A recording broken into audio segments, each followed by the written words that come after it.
Okay. Yes, We're good. sir. Yes, Yes, we sir. are. Let's roll. I'm ready. Do it.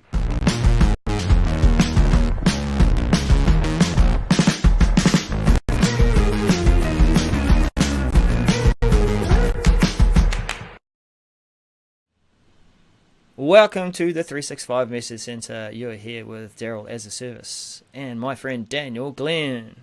The home Hello. from... I'm from Nashville, the home of, well, I guess me. I mean, anyway, but Yes. Nashville, the home of this is kind of wonky, but Sequel Saturday Nashville, right? Oh. And the reason I'm mentioning it, it was held this month, Mm-hmm. and I'm a helper of that event. I'm not an organizer officially. I'm just a helper, but I also spoke.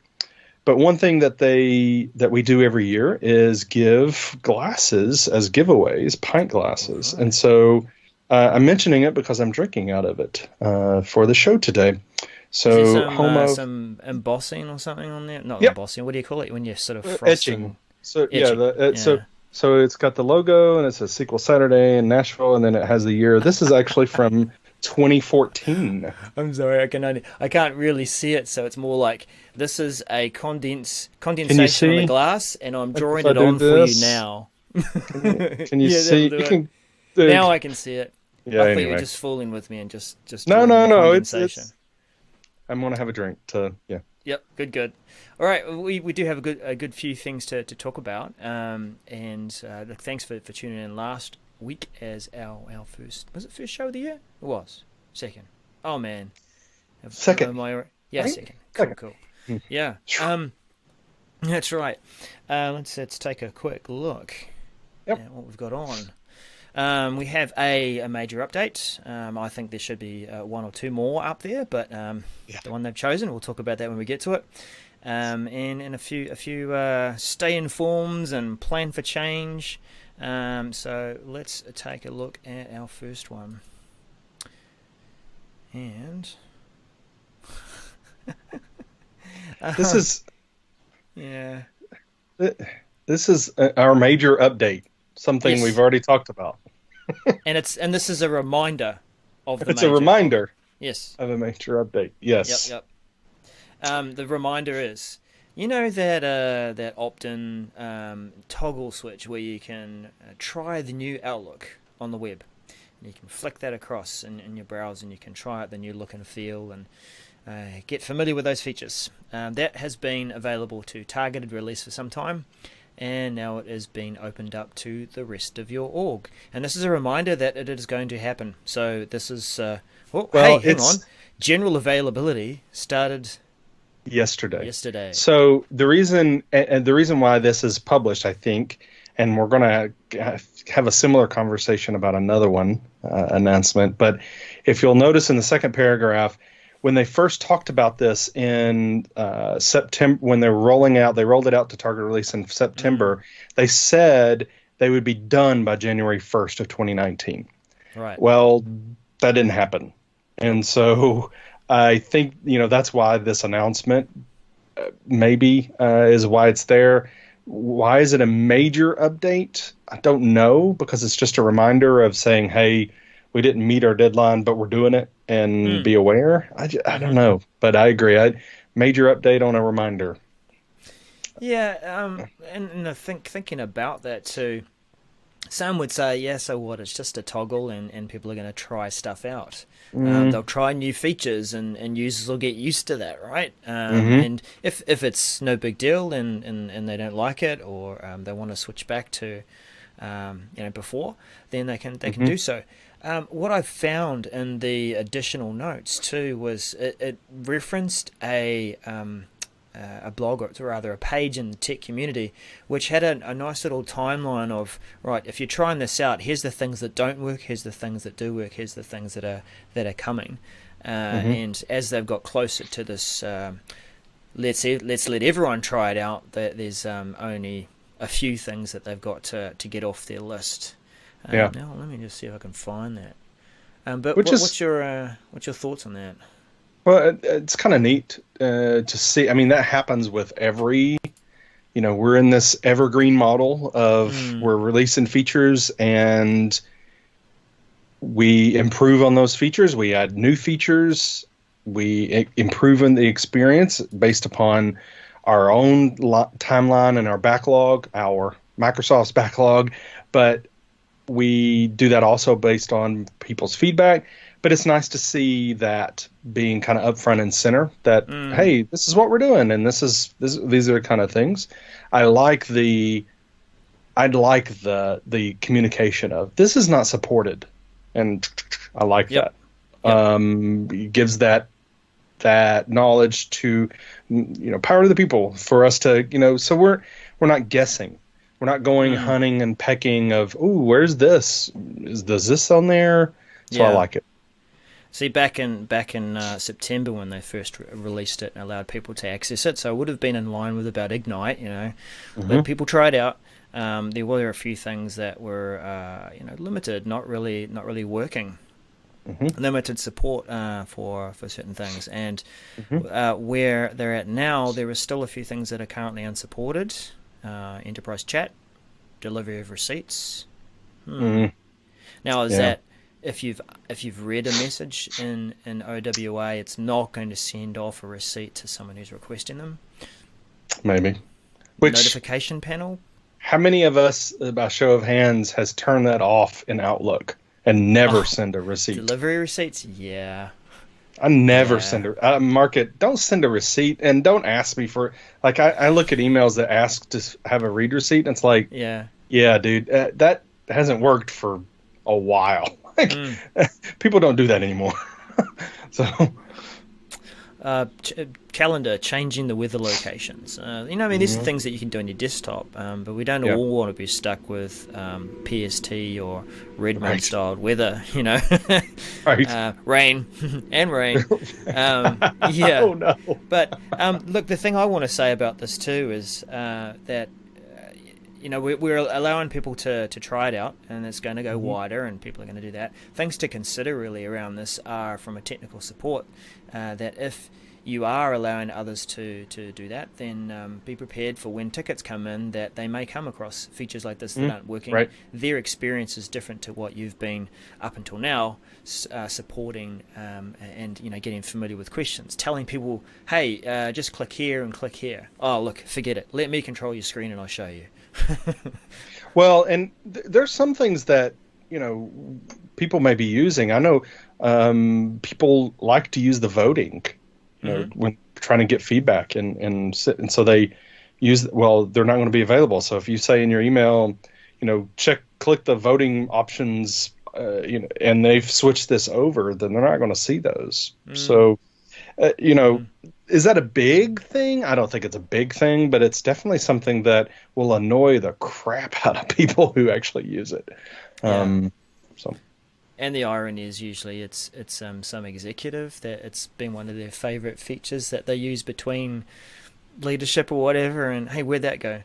I'll just turn that toggle off. And I'll finish off with that one and say that you still have the capability to turn that toggle off. So if you don't want people to turn it on and try out Outlook, you want to just give yourself a bit more time, then you can turn it off. I didn't look into seeing whether that toggle turns it off for your targeted people that are already using it, or whether it's for the whole org. You know what I mean? Like, people might have got used to that point where we love it, it's great, we've got used to it, it's fine. And then if you turn it off to try and prevent others from using it, it might affect the people who have already got used to it. Yes, it should say if you have multiple, if most tenants will have a single policy, and then you should run it. I think if you have a single policy and it affects everyone, it's going to turn it off if they've turned, even if people have said it. Yeah. So it will turn it off for them. Yep. Okay. Sounds like it. Give that some thought. If it's a concern to you. Otherwise, prepare your support people to take additional requests, different types of requests. Hey, updated feature, new site branding, and mega menu navigation features are rolling out. I couldn't do the epic movie voice, sorry. Yeah. In a world Yes. In the navigation where no. This is exciting stuff. Mega menu, fantastic. We've had requests for this for a long time on our SharePoint sites. Obviously, there are third parties that have been doing this for a while, and because that's what we've been requesting. New sites, branding options. When the first hero came to us in the modern SharePoint world, people said, "This is great, but I want to change it." So we're getting some more options for header layouts. I think it's fantastic, and the navigation layout options along with that. I think it's fantastic. And then a footer, having a footer on your communication sites. I think a lot of organizations like that footer to be there to give quick access to your common links or show your office locations, addresses and stuff like that. So your policies on non-discrimination or, those kind of things, depending upon what kind of organization requirements you have. So, those kind of things I think are good. And we're excited. We've been talking about these and looking forward to these for quite some time. So this is good stuff. There's been a few hints to some of this, early experience too. Being able to change the background image in the header and a little about the layout in the header itself. There's two layouts that are available, and they'll move some of the elements around. But there are some limitations too as these changes are coming out, which may cause some confusion. I think so. Yeah. Yeah. What was one of those? Well, specifically, if we talk about the footer first, the footer is going to, and it talks a little bit about it there in the paragraph, but the footer is going to kind of be down, on the footer, on the bottom, right? But the comments section, where you've had the view and the save for later, those are going to be permanently kind of docked at the top for you when you have the footer. And so, but remember, this is only for communication sites. SharePoint Modern, of course, but communication sites only.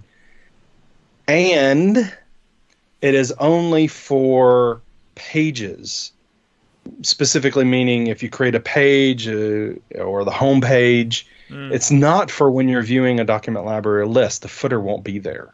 Right. I don't like that experience because a footer is supposed to be throughout the whole site. So I really don't like that experience.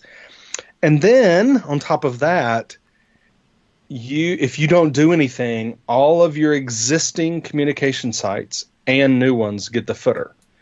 So if you have a bunch of communication sites, you're about to get a footer. And that seems to me to be a little, I don't know, heavy-handed a little bit because you're forcing this onto me. And then for me, well, what's the footer going to look like then if you're forcing and I don't do anything? So what's it going to look like for those existing communication sites? So there's a lot there, I think, that we're going to have to, as organizations, are going to have to tackle to understand what the impact is and prepare for. So this is a big one. I think if you've heavily relied on communication sites, Microsoft says thank you, but I think you're really going to need to focus on this and understand what are the changes you need to be prepared for and implement those. Yeah, it feels like it's a dip of the toes in the water, like most of these kind of features and previews are. That by releasing it to just communication sites in certain circumstances, you can put it there. But here's hoping that it's just a case of most organizations will be wise and just try it out and say, yeah, that looks good. We'll get familiar with it. We'll start thinking about how this is going to look across all our sites. And then when it's available across all our sites, we can standardize. Because Daniel likes consistency. End users generally do too. That's right. I think for me, this is, again, this is great Microsoft is giving what people want. We're getting the mega menu, fantastic. Getting a footer, fantastic. There's some limitations there. I mentioned we're in this evergreen model, so they're going to release functionality and then improve on it based upon the way people are using it, based upon feedback, but also based upon their backlog. Great. This is also, I think, an opportunity for still, I've been asked before, with these things coming out, does this give you a second thought about going with like a third-party intranet in a box kind of third-party product? And frankly, I'm still saying no, it does not give me second guessing. We have way more control over those things we've talked about with a third-party product. And if you're looking for an intranet and these things, you're kind of looking at these functionality and you're like, this is not it's getting there, but it's not there yet, and we need something now. Feel free to contact me. My web address is danielglenn.com. Hit me up. Love to talk to you. We can get you something. That's going to cost you, mate. But call now. Subscribe to my Patreon. Click here. Sponsor me. Look at all the tips coming down the side. Ding, ding, ding, ding. Sorry. Ding, ding, ding. Yeah. So I call within the next 20 minutes and I'll throw in free shipping. I think there's some, again, we're in this evergreen model where it's not there yet, but there's some cool stuff there. So if you're not using an Internet in a Box product, you're relying on SharePoint out of the box, okay, these things will be a good thing. So yeah. This one looks interesting too. It is a announcement to say sorry. It is late, but it's coming. The reminder in SharePoint Online, where you can have a column and a list or a library. If it's got a date field, then you can have a reminder email sent on T-10, for example, that will tell you, hey, this site is going to expire. You need to check that the content is fresh before this date's another good one to use that sort of thing for.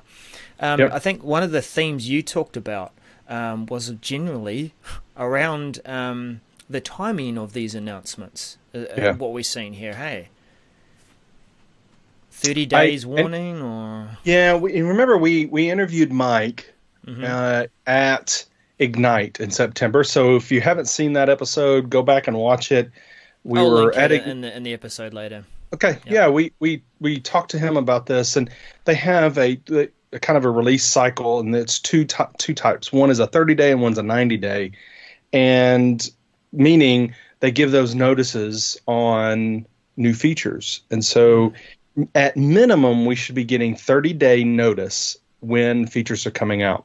Now, this one and the previous one we were just talking about for the site branding, for mega menu and footer and everything, that one is they're going to start rolling it out. The previous one start rolling out in February by completion of end of March. And so that one's a little iffy right now, if you kind of look at the people who get it first, right, or may not have 30 days notice.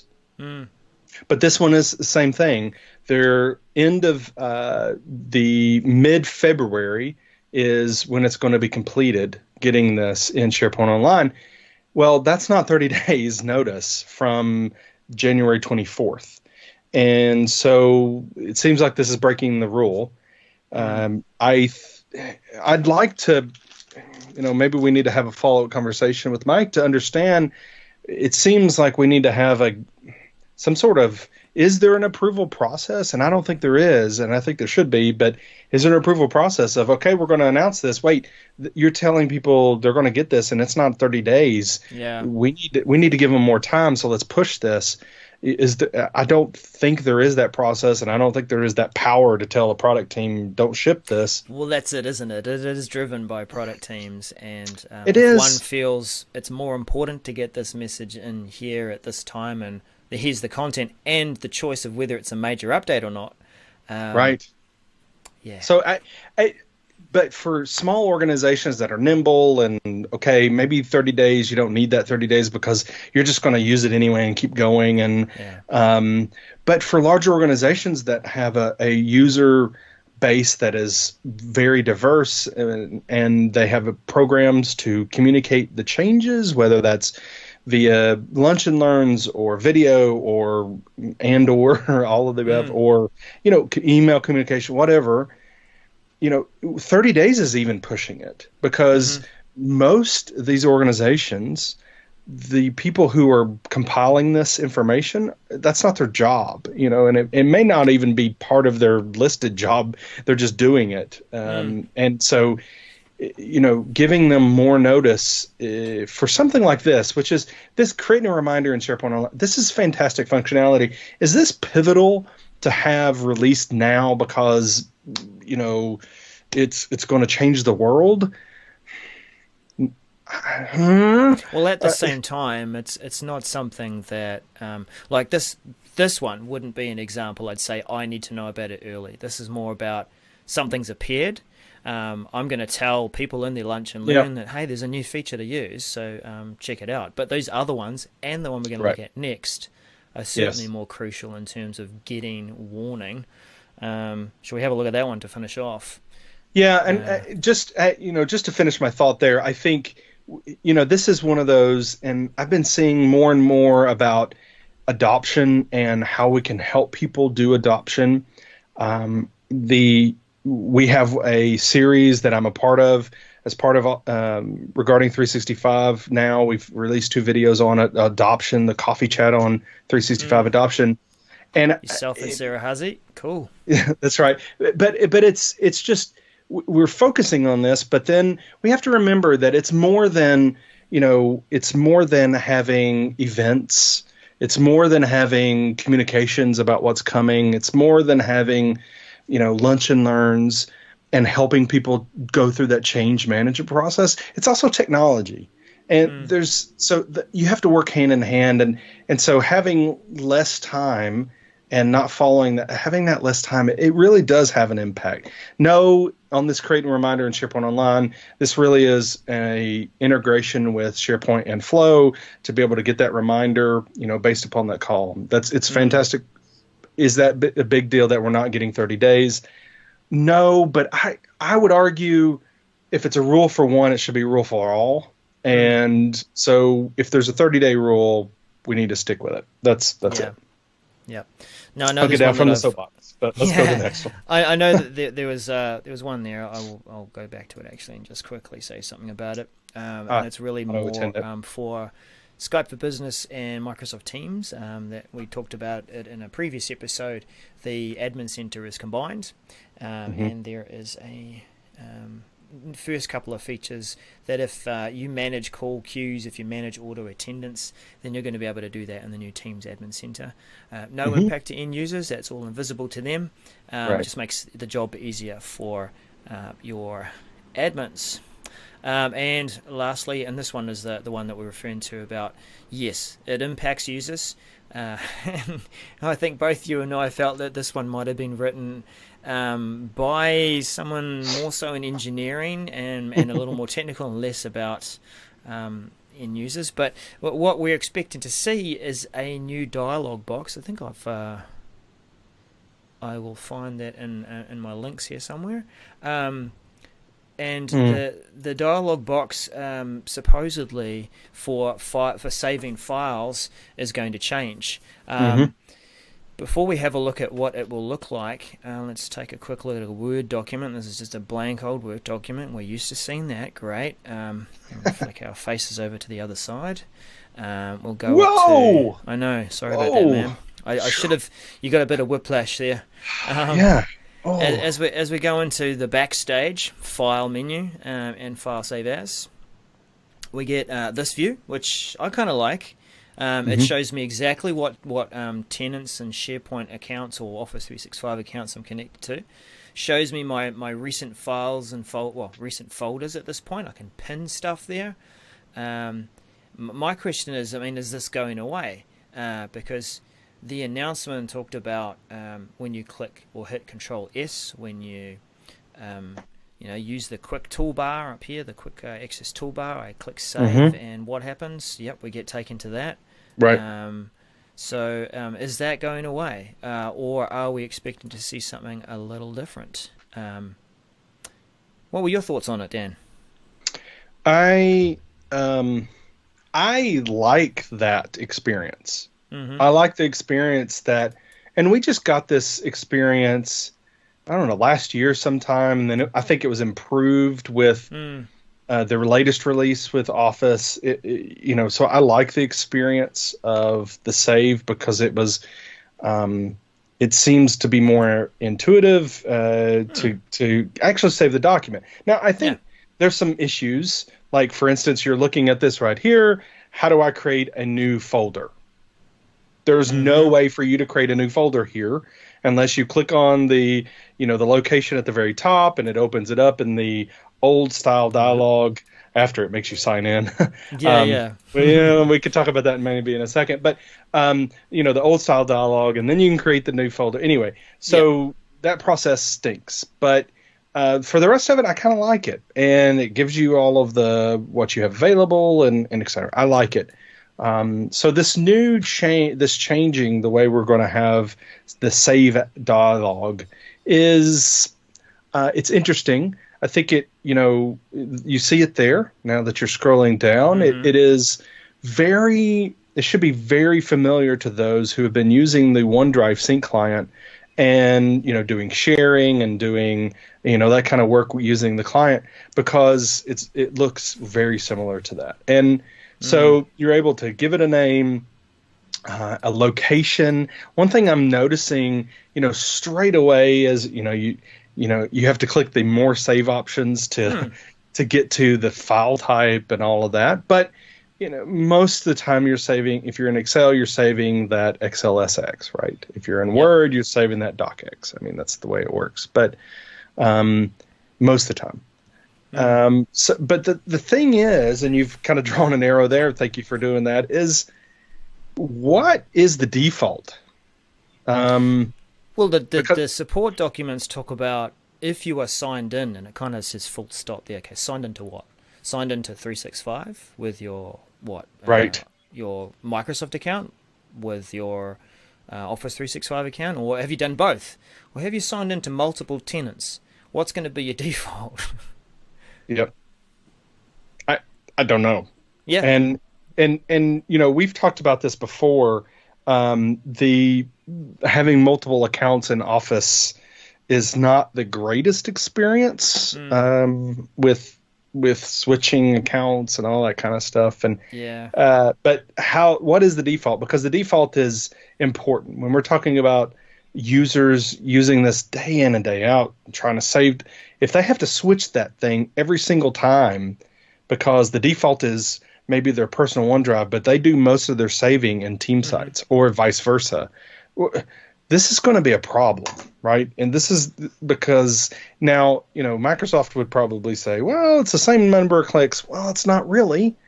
Because if you go back to the current way of doing it, it opens up all the options on the left-hand side, and I just click once, right? The one I want.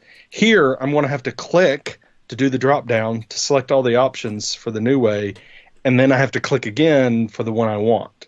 So there was a real trend here. I mean, if you look at these options, there was a real trend in this wave of Office, if I can call it that, about helping you pick up from where you left off. The recent menu. What were you recently working in? And is that in the new dialog? I don't see it. Well, if they're talking about those actions of Control S or Quick Access Toolbar, or maybe if you still go to the file and save as, you're still going to get here. Maybe that's what they've got to say. But I think the other concern, or if we bring it back to our discussion around timing, beginning in February 2019, we'll start rolling this out. Based on this, I don't know what we're in for yet. I don't know. I need to know more about that. Right. I do need. Yes, we need to know. We've brought up several things here. One is users are not. The whole save more option, the other save more save option. Sorry, but then the default. What is that? How do I select that? We've brought up several questions here we don't have answers to, and we have less than 30 days to figure that out. And how are we going to figure that out? we've talked about, and I talk about this a lot, that the right way you should be doing this is you should have more than one tenant in Office 365. You should have what you would call a test tenant, and that would be on that targeted release.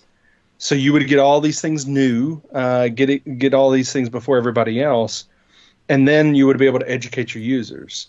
Now, the problem with this is, how would you have targeted release, in that second tenant, that test tenant, and have it tied to your Office, have it tied to your machine? Yeah. I don't know how you would do that. I don't know how you would do that at all. So you'd have to have a test machine with Office installed tied to that tenant, I guess. I don't know. Well, that's actually the other point too. But like when you install Office, you have to use a switch to say, I want to be an early user and receiver of features. That is an installation switch to make that happen, regardless of what you've chosen in your tenant. So lots of unanswered questions here. Yes. And I agree. You did and say not a lot of time to figure it out. Yeah, and it may affect you in 30 days.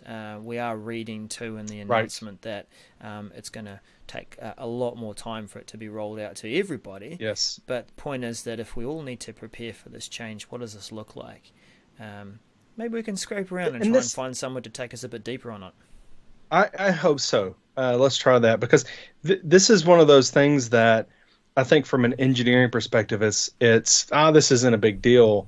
But when you're talking about users who, are in Office all day long, they're going to notice this change. But then users who not in Office all day long, and then they go and try to save, and it's like, what in the world is this? What am I? Okay, it kind of looks like a dialog. Okay, great, I can figure these things out. But where's I want to save it as a CSV in Excel. Okay, where's that at? I got to click this link, and I want to save it. I want to save it on my desktop, but it's trying to force me into OneDrive because that's my default. Maybe this more options thing is actually just going to take us back to the backstage view that we've always used to.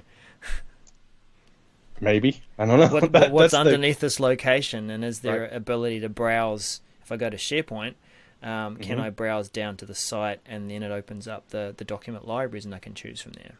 Yeah, lots of unanswered questions. We are a couple of minutes over time. Not like 7 minutes like last time when we got talking about my analytics and other stuff. Yeah. But thanks everyone for joining. Yes. We thankful for the chat and everything that enriches there, and thank you all for your comments.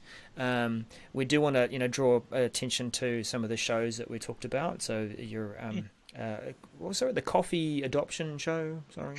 The coffee adoption show. I'm a full adopter of coffee. The coffee chat on 365 adoption. That's it. Yes. Yep. 365 Unplugged, which are riffing and doing your paper scissors rock going on there. There's a few good things coming up. We are still getting something together with Jethro Seegers, which stay tuned. I know, it's all very secret. We'll get it. Yep, that's right. Yeah, but stay tuned for that. Thanks again, and we'll catch you again next week. Bye for now. Bye-bye, everybody.